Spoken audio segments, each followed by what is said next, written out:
name is Andrea Cabrera. This is my stage fright assignment.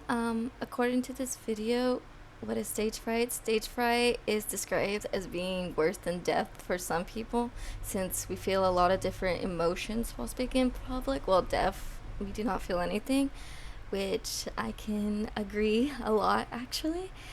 And so, describing some of the physical reactions that I get from stage fright and presenting in front of a group.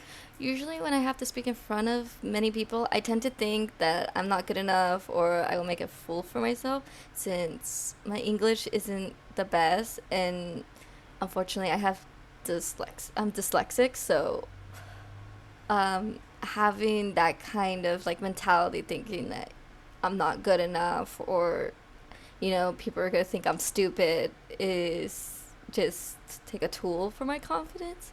And I have really high social anxiety, so like it's a lot harder to like have to talk to in front of many people and just communicating to people in general. Not only that, my stomach will tend to hurt, and like I'll get butterflies, my eyes get really really watery, and I start to panic and breathe heavily. And sometimes when I have to present in front of people, it gets really bad. Like, I know when I was younger, back in high school and all that stuff, I will break out in like hives, like really bad hives. And or I'll cry just in the middle of the presentation. It's really bad. I have very tense anxiety and all that stuff.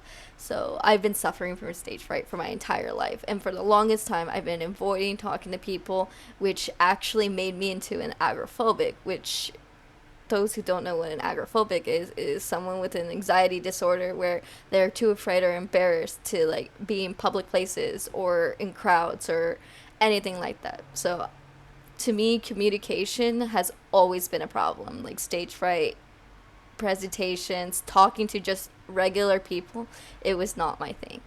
And explaining why it's often difficult to entirely rid yourself of stage fright.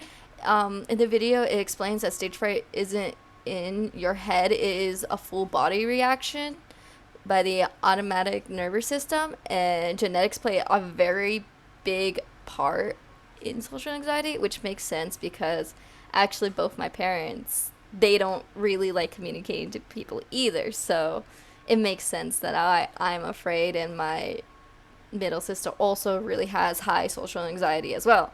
So in my whole family, communication has been a very big part, and English is not our primary language, so it's really hard to like fit in and speak like I know English my entire life in front of like thousands of people.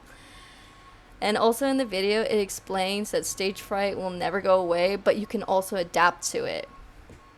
But unfortunately, I think that I will never adapt to it. And it's just a sad reality that I've been struggling with this my entire life, that I kind of lost all hope that I'll be able to like help myself. But some helpful things that I found in like our studies and even in the video is that you can always practice before speech, which is very helpful. I've done it before for like important speeches and stuff, and it has helped a little.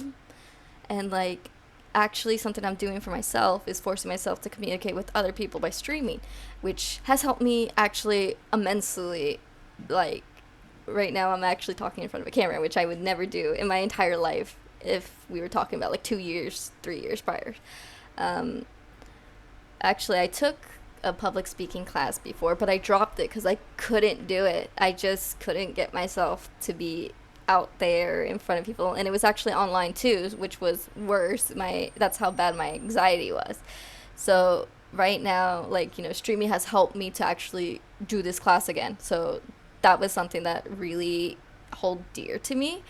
To take deep breaths before your presentation to relax your body, which actually worked because that's what I do, what I did. So yeah, that's my public speaking assignment. Thank you for listening.